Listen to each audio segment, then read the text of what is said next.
Assalamu alaikum wa rahmatullahi wa barakatuhu. Bismillah, alhamdulillah, salatu wassalam ala rasulillahi wa ala alihi wa ashabihi ajma'in.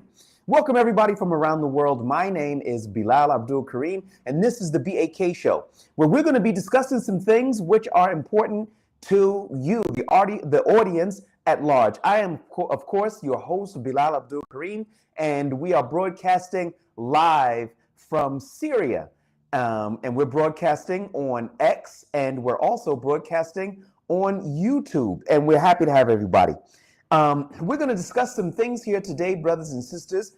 It's going to be controversial.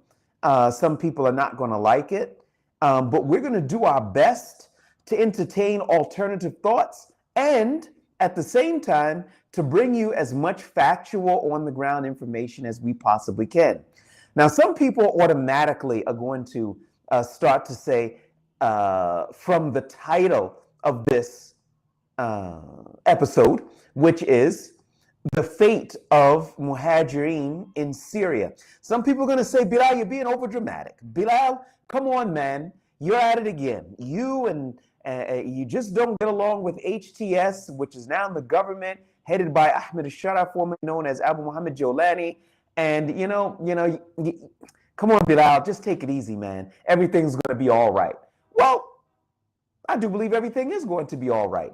But will it be all right due to inaction or due to action? That's the question that we have to examine here. But first and foremost, we have to ask ourselves if there's even a real threat. Well, without dragging this out any further, I want to call everybody to take a look at something here. This is United Nations Resolution 2799. That's UN Resolution 2799. And that is, it was adopted by the Security Council at its 10,036th meeting on November 6th, 2025. This is the meeting which lifted the sanctions from Ahmed al-Shara and Anis Khattab. This resolution meant that they were no longer to be considered as terrorists, worldwide terrorists. All right, that's what this is going to be all about. Now, let's get started here. Okay, firstly, I wanted to show you guys the full document. There it is. You can feel free to take a look at it online if you'd like. And it begins with the Security Council. It starts by talking about recalling its previous revolutions on the Syrian Arab Republic and those relating to ISIL, Daesh, and Al-Qaeda's sanctions regime, including blah, blah, blah, and it goes further. Now, I want to call everybody to the fourth paragraph down. The fourth paragraph is where things get a little bit hairy. And it states, welcoming the Syrian Arab Republic's commitments to ensuring full, safe, rapid, and unhindered humanitarian access consistent with international humanitarian law. Good. We like stuff like that. Okay. But now we go further. Countering terrorism, including foreign terrorist fighters, ISIL or ISIS, meaning Daesh, Al-Qaeda, and their affiliated groups, individuals, undertaking, and entities. Further recalling the expectations that the Syrian Arab Republic will take decisive measures to address the threat posed by foreign terrorist fighters, protect human rights and safety and security of all Syrians, regardless of ethnicity or religion. And it continues, but this is what I wanted to talk about here today, brothers and sisters. Let's get started on this. The first issue is that this is very, very, very problematic, and I'm going to explain. First of all, who's on the Security Council? Well, those who have veto power are China, France, Russia, the United Kingdom, and the United States. Well, let's look at a couple of these. First of all, when it comes to Muhajireen, First of all, China, who has been carrying out its own genocide and persecution of the Uyghur Muslims in the Xinjiang province of China or East Turkestan. They've been carrying that out, imprisoned up to 1 million people. We could talk about it for a long time, but I think you brothers and sisters already know about it. That's one of the people sitting on this Security Council. Another that's sitting on the Security Council is Russia. Russia backed Bashar al-Assad until Assad fell. Russia didn't stop backing Bashar al-Assad because he was doing the wrong thing. Russia stopped bombing and killing hundreds of thousands of Syrians because Bashar al-Assad fell. That's why they stopped. That's 2 members on the Security Council. And of course, they saw all, and they stated this, they saw all rebels as terrorists. Everyone who was opposing Bashar al-Assad was a terrorist. And incidentally, the ones that were resisting Bashar al-Assad were Sunni Muslims. So my question would be, when did Russia stop seeing them as terrorists? I digress. We'll go back to it. Okay, so far that's China and their persecution of the Uyghur Muslims in East Turkestan. Russia, who bombed and slaughtered hundreds of thousands of Syrians in a civil war that was going on last year at this time. 3, let's talk about France.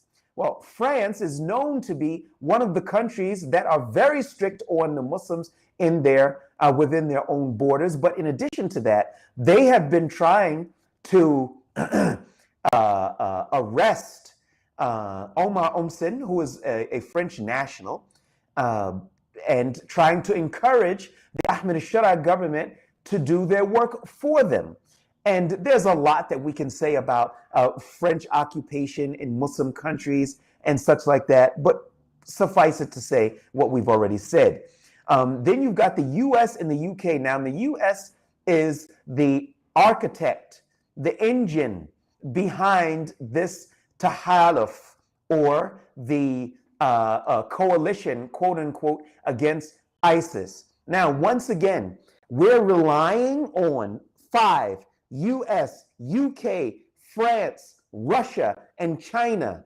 These 5 governmental Islamophobic countries to gauge who is a terrorist and who isn't. Let's go back to the wording of this document right here. Look at where it says here. It says countering terrorism, including foreign terrorist fighters, ISIL, Al-Qaeda. Now, if you look at the way that it's written, they do not consider foreign terrorist fighters who are in the ranks of ISIL or ISIS and Al-Qaeda to be one and the same. They consider these to be 3 separate categories. I say this again. They consider them to be 3 separate categories. In other words, foreign terrorist fighters, in other words, anybody who came over to fight, could very easily be considered a foreign terrorist fighter. They didn't specify, they didn't give any specifics in terms of what that might entail. So that, in its broad language, means any terrorist who is not native to Syria who was a fighter. That's thousands of people. That's literally thousands of people. But then if they want to add to it, they put their ISIS and Al-Qaeda. Now let's talk about Al-Qaeda for a second, because ISIS is clear. Al-Qaeda's branch in Syria was headed by Ahmed al-Shara, the new Syrian president. I'm not trying to piss off anybody. I'm just speaking facts here. His group, Jabhat al-Nusra, Jabhat al-Fatah al-Sham, and then Hayat Tahrir al-Sham, they actively called people to join their ranks. They grew to be the biggest group and also the de facto leaders in this Syrian theater of war. Okay. There isn't a single fighter, Syrian or non-Syrian, except that if they participated in a battle, any battle, at some point they were on the same battlefield as Al-Qaeda here in Syria, and would make them eligible for a drone attack or arbitrary arrest, according to the language here. Because, but then there's another caveat here. The leader of Al-Qaeda is off the terror list. I'm not saying he should have been on there in the first place, because I don't think that he's a terrorist. I got plenty of issues with him, but that's not one of them. But here we have Ahmed al-Shara, who was the main caller to these groups. He gets off the list somehow, but everybody else who followed his call stays on a loosely affiliated list, because it says here, countering terrorism, including foreign terrorist fighters. Who's that? I mean, it's not clear. And then you have here ISIL and Daesh, meaning Daesh, Al-Qaeda, and their affiliated groups, individuals, undertakings, and entities. So that means as a group or individual. Who doesn't know an Al-Qaeda guy that was a part of Jabhat al-Nusra? Who doesn't know a Hayat Tahrir Sham guy who was they were the de facto government? You couldn't be here. That's like being in Gaza and you don't know anybody from Hamas, you never saw anybody from Hamas, and it's not possible. It's fake, it's not real. This gives a green light for these different entities to persecute not only Muhajireen, but also Syrians who are calling for Islam. That's the reality of the situation, brothers and sisters. And I want everybody to understand something here. The Muhajireen here in Syria are calling for something. And they're calling for the right not to be droned by the Tahaluf or the coalition against ISIS. Oh, wait a minute. It's not against ISIS only now, is it? No, because 11 of the 13 people that were droned in 2025, they didn't have any connection to ISIS. Only 2 were said to have connections, and we can't even verify that they had that.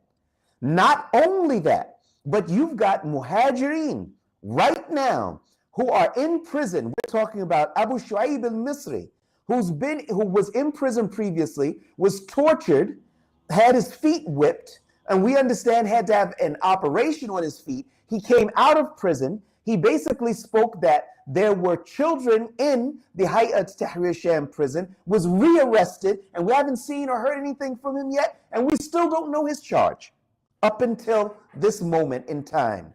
We've got Abu Yahya Jazairi. He was in prison back in 2020. It's now 2025. We're going into 2026. We still don't know what his charge is. We've got Abu Dujana, the Uzbek, who just a few months ago was imprisoned, and up until now, we have no idea why he was imprisoned. I'm saying this to say, brothers and sisters, that we have to have a due process.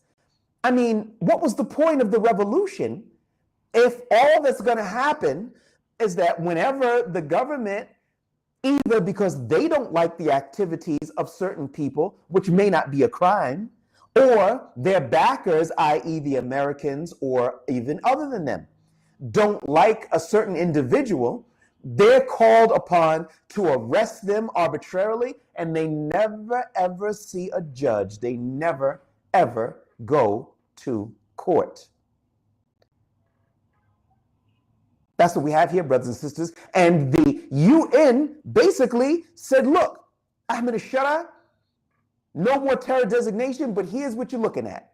You're looking at having to do counterterrorism, including foreign terrorist fighters.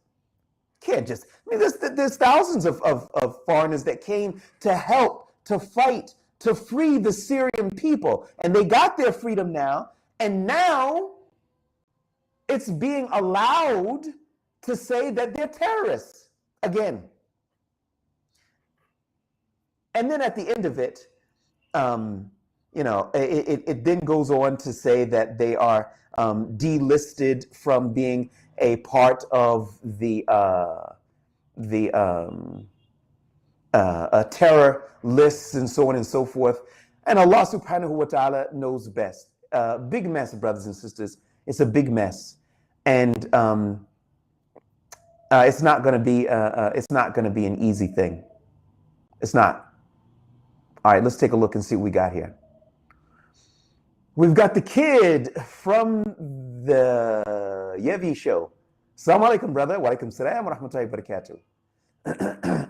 Okay. Next. Assalamu alaikum, Bilal Abdul Kareeem. Wa alaikum salam wa rahmatullahi wa barakatuh. A country can never be sovereign or independent if the U.S., Israel, Russia, and Turkey occupy, plus Hijri militias, Asadists on coast, SDF, and Daesh. All right, let's talk business for a second here. Okay. Your sovereignty has got to start in the areas in which are under your control, your police force. Sovereignty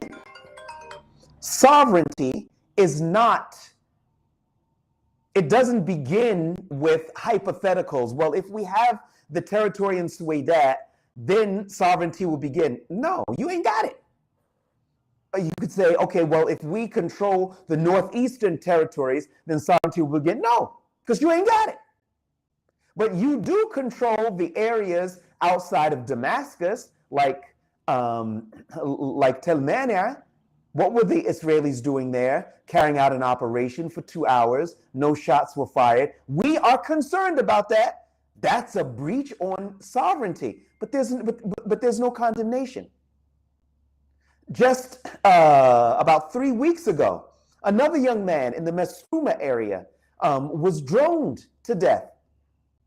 We didn't hear a single word from the government in terms of what's going on. And the government does not control, doesn't have those types of drones. So it had to be from the outside. That's a breach of sovereignty. Those are territories under the government's control. So you can't, we don't want to talk hypotheticals. That's the first thing. The second thing, when it says here, U.S., Israel, Russia, and they occupy plus Hijri militias. Okay, I will say this. Every country has other countries meddling in their affairs, but you still have sovereignty.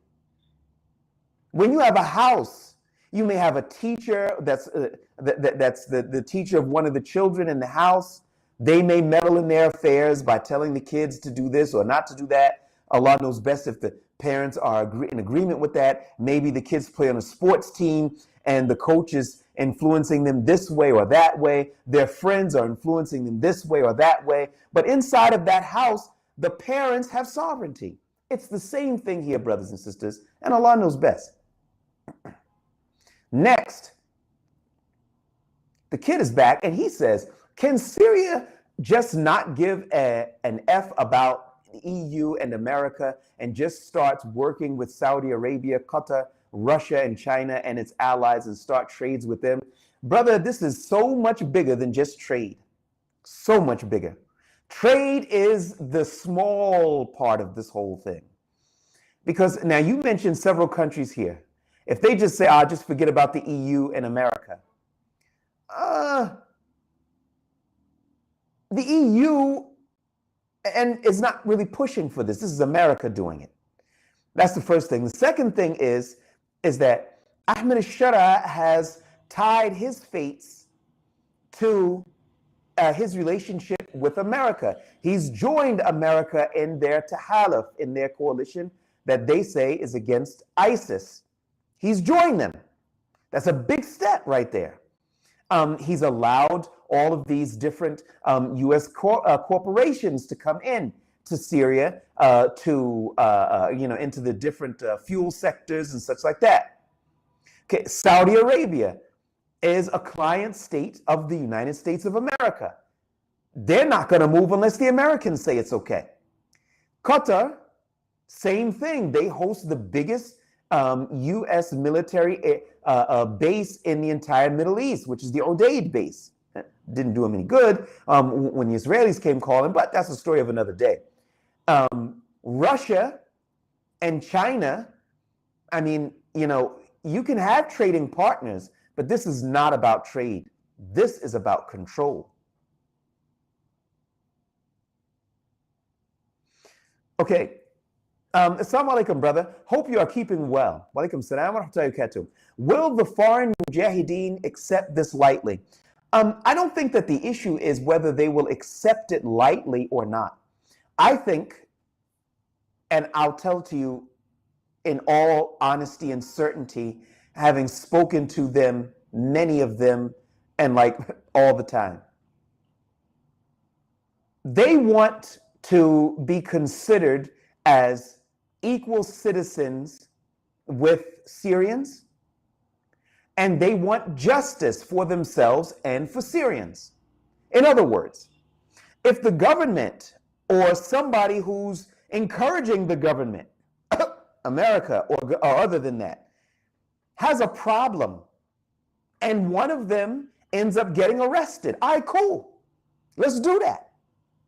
Let's go to court. What are you charging him with? Okay, you're charging him with terrorism. All right.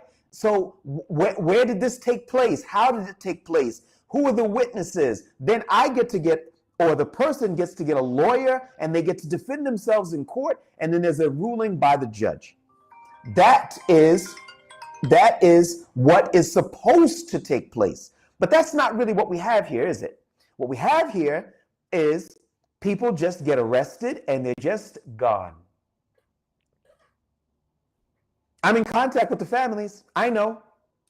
And this is not something that should be considered okay and normal. Will the foreign fighters, the mujahideen, are they looking to turn their weapons on Syrians? Absolutely not. Absolutely not. No, nobody's interested in that. I mean, the Syrians and the foreign brothers, they were in the same trenches together. They ate the same foods or lack of it in the same trenches together. They are married to Syrian women. Some Syrian women are married to Muhajir men. The children speak Arabic just like the children who were born here in this country. They are entrenched for 13 years in Syrian society. Syrians, meaning the general Syrians, they don't have a problem with Muhajireen.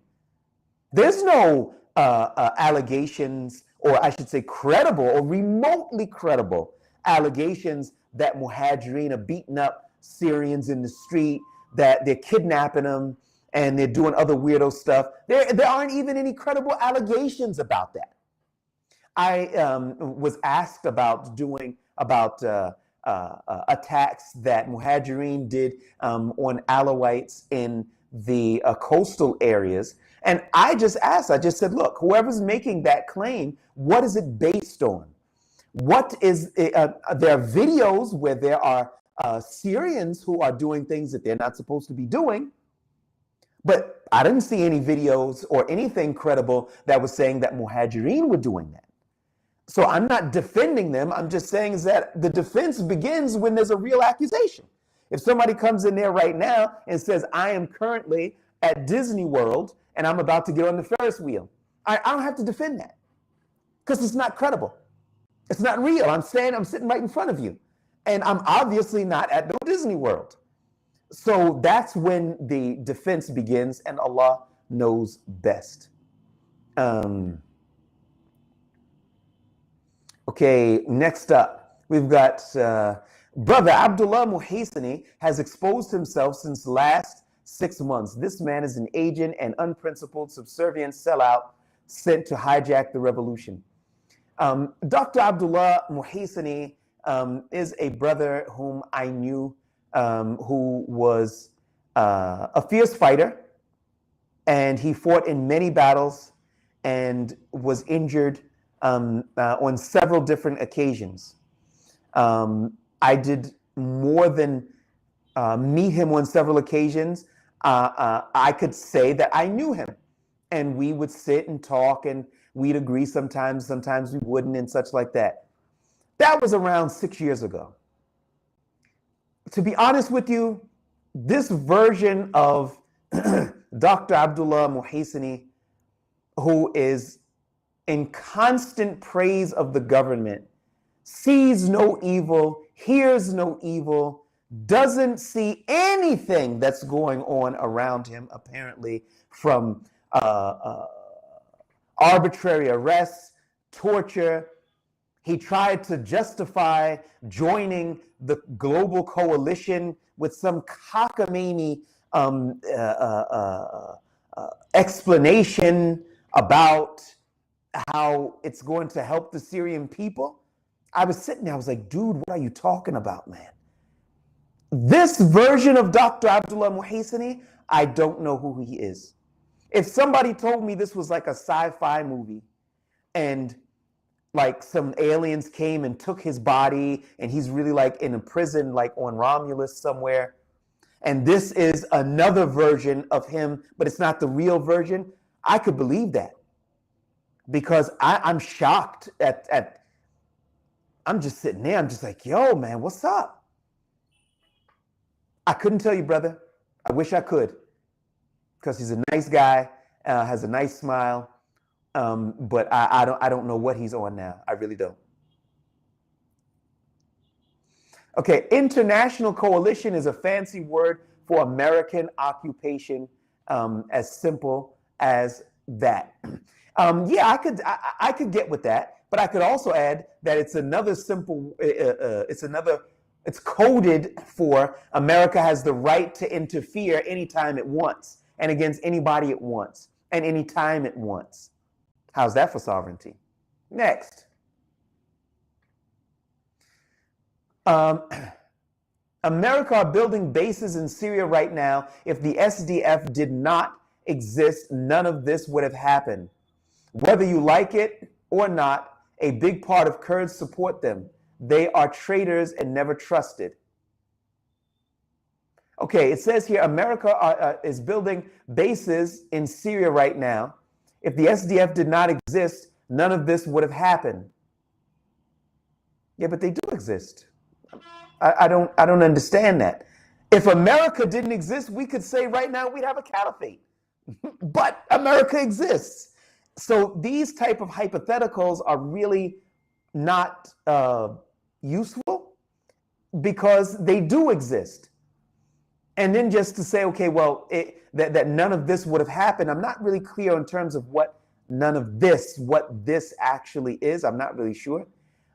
Whether you like it or not, a big part of Kurds support them. They are traitors and never trusted. Traitors to what? They weren't a part of the revolution, so they didn't betray the revolution because they were never in it. That's real. Do you know of the Kurdish militia forces fighting the Assad government? I don't. If you know something I don't know, and I could be wrong, but I don't remember the Kurds carrying out major battles against Bashar al-Assad's forces. So to their defense, if you want to call it a defense, they were never a part of the good guys anyway. So they didn't betray him. I hope that's clear.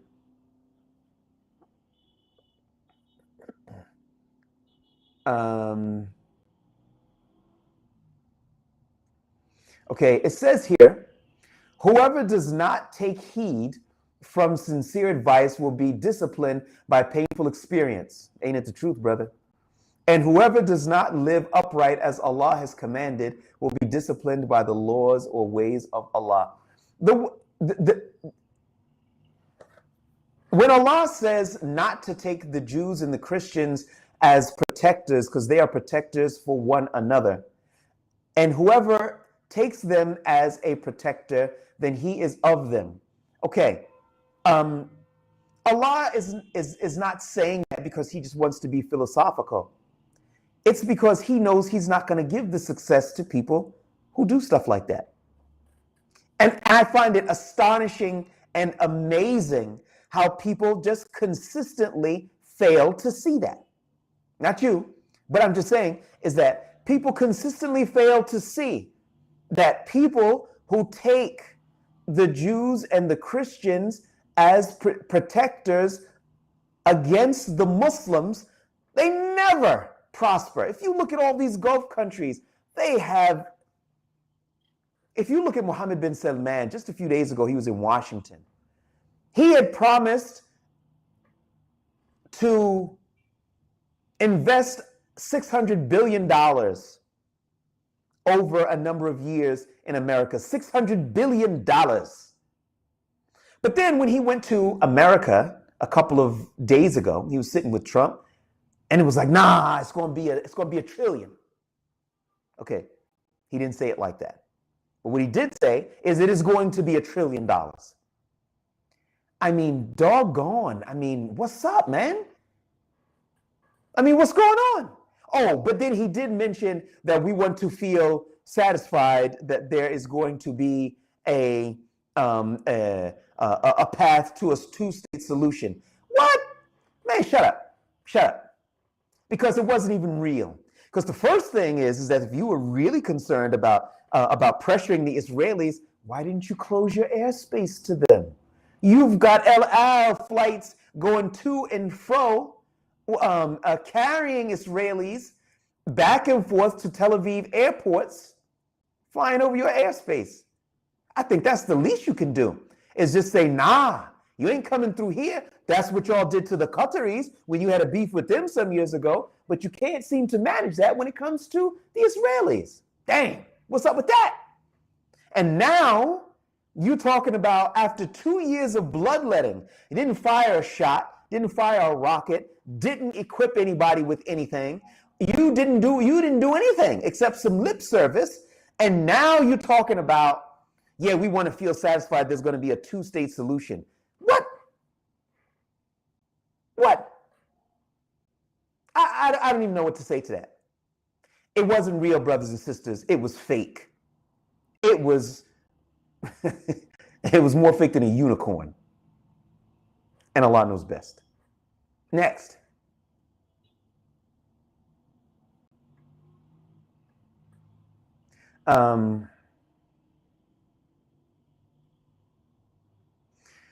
Okay, yeah, because it says here, it is when they have allowed U.S. to do whatever from its bases. It is when they pay $1.4 trillion in jizya after a Holocaust in Gaza. Yo, on the real to real, you know, we were looking at some of the numbers for that the United States has given to the Israelis.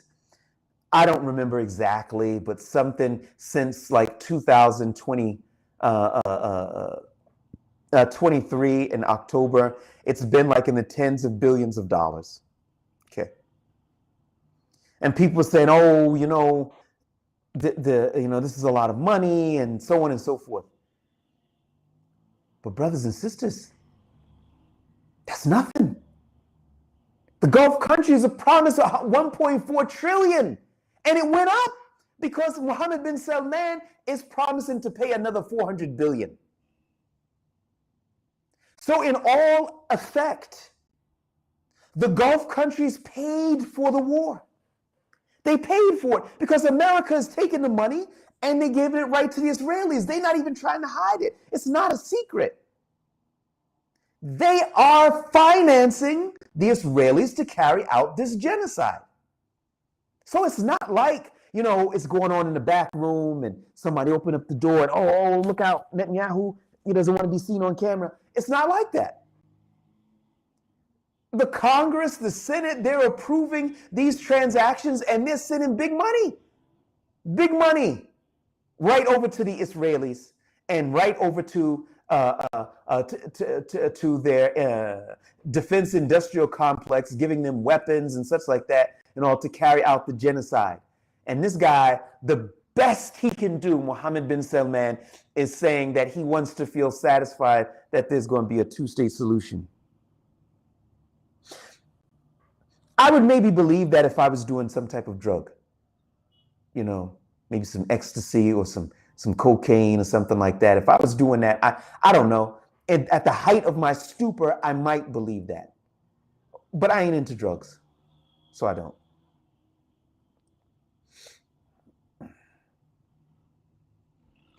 Okay.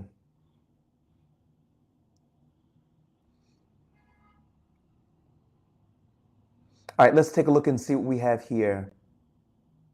Peace Now says, may Allah accept your works and make it a means of acceptance and guidance for the Ummah. Ameen. Ameen. Let's see. Hatim says, what about the Muhajireen in prison, in SDF prison? I mean, any Muhajir, are you talking about Muhajireen from clashes with the SDF? Because I'm not aware of Muhajireen in SDF prisons. I understand. Those who were captured after the fall of the areas that were under the control of ISIS. Okay, a few of the sisters, very few, were released over the last couple of weeks. So that's a positive development, alhamdulillah. But the others, they're still in SDF custody. And to what I understand, there's never been any due process for them. How long will they be in prison? Were they actually guilty of a crime? When people are fleeing, they just rounded people up, put them in prison, and they're still there. Women who had children, they're not children anymore. They've grown up now. They've been in prison 5, 6, 7 years. So you got to understand something. When you've got children who grew up in a prison environment, what do you think you're creating? You're creating more enemies than you could ever fight. And Allah knows best. Uh-oh, we got Bird Nest Rat Fest who's here. We always like to hear from him. Assalamu alaikum BAK. Wa alaikum salam wa rahmatullahi wa barakatuh. Ahlan ya akhi. Okay, we've got here. Imagine fighting for the sake of Allah to free the brothers, and in the end be prosecuted by the same brothers you helped. Surely one of the biggest betrayals in modern history. May Allah free this ummah. Ameen. Yes, sir. It would be one of the biggest, ugliest betrayals of this ummah in modern history, exactly as you said. And I'm going to tell you something. Allah doesn't forget. And He's going to catch up with every last one of them jokers that are participating in the persecution of their brothers and their sisters, and anybody who contributes to their to these ideas. Allah subhanahu wa ta'ala is quite willing, quite capable to deal with these people. And I just pray to Allah that things do not worsen, and there would be trouble. So we are working hard to have some type of understanding with the government. I myself personally delivered a letter to Anas Khattab's office requesting citizenship for the Muhajireen. They never responded. I think it seems clear now. Why not?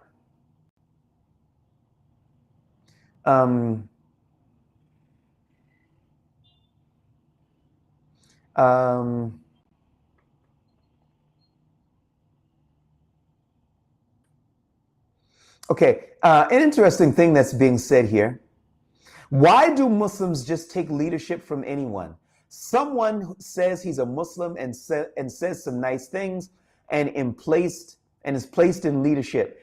Lost Muslims just automatically obey that person. On the real to real, this is the real deal. Because people are caught up in following personalities and not the Quran and Sunnah. I said it. And I'm saying that to everybody who still wants to argue that Ahmed Shara is in the right for joining the coalition. because they're following personality and they're not following the Quran and Sunnah. If you like Ahmed Shara and you think highly of him, the best thing you can do for him is to advise him and say, yo, check this out, man. Nah, this ain't on. I can't be a part of this. You my man and everything, but nah, this is too far for me. That's the best thing you can do for Ahmed Shara if you like him. If you don't like him, then you can just keep tapping that tambourine. And while he jumps around and all the others jump around and Donald Trump is jumping around, and everybody's doing all this other stuff. Look, I don't want to talk about jumping around. I don't want to belittle anybody and all. I don't want to do that. And so I take that part back because I don't want to belittle anybody. But I want to say this. What he's doing is completely haram.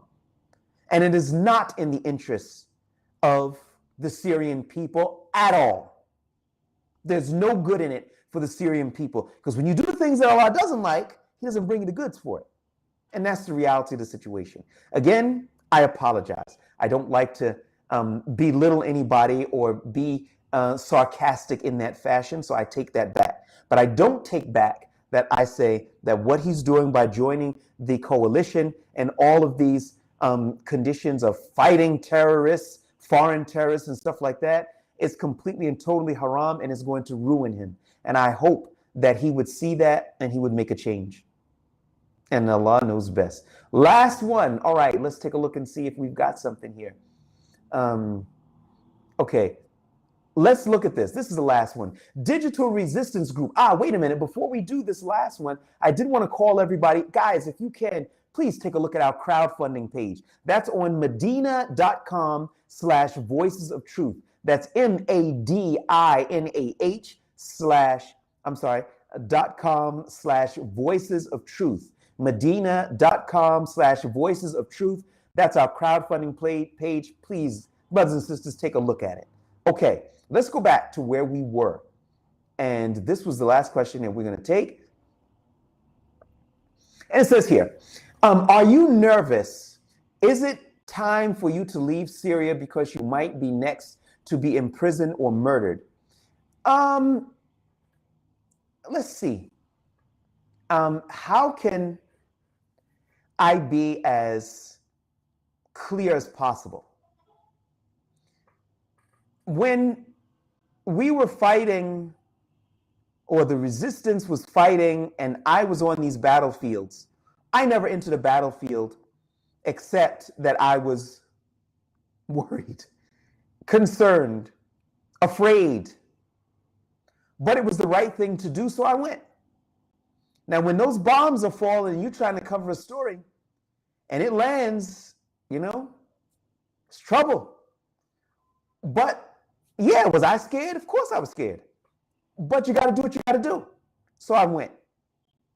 After that was over and I had to work to expose some of the atrocities which were taking place by the HTS-led government in the form of indefinite detention and torture, I was afraid. I don't have any police force to protect me when those guys come calling, and they did come calling, and I got arrested. It wasn't fun.